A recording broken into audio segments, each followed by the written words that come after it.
कारण असं होतं, की या गुन्ह्यामध्ये जे आरोपी होते, ते एकूण 18 आरोपी होते.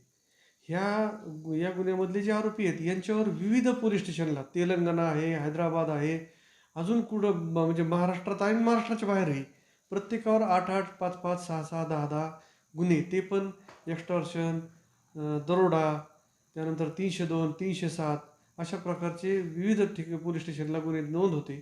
आणि त्याच्यात काही जागेवर चार्जशीट दाखलही झालेले आहेत. आणि हे जे आरोपी आरोपी होते, हे एकदम क्रूर स्वभावाचे आरोपी होते.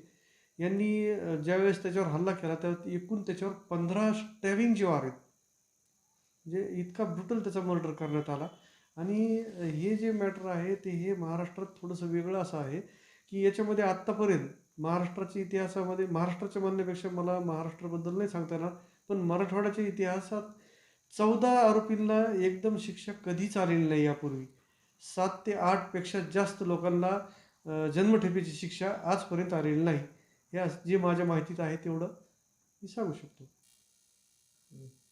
14 आरोपींना शिक्षा ठोठावण्यात आली. त्यापैकी 12 आरोपींना अजन्म कारावास म्हणजे जन्मठेपेची शिक्षा आणि त्यांना प्रत्येकी ₹1,00,000 दंड. आणि त्याच्यानंतर 2 जे आरोपी आहेत, त्यातला एक जो आरोपी आहे, तो फक्त खंडणीच्या ह्याच्यामध्ये हे धरला.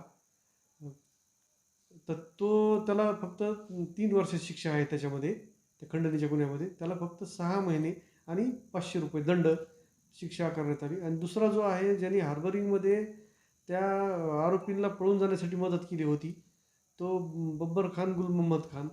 तर त्याला 10 वर्ष 5 वर्ष शिक्षा, ₹5,00,000 दंड आणि दंड नाही भरला तर 3 वर्षाची शिक्षा.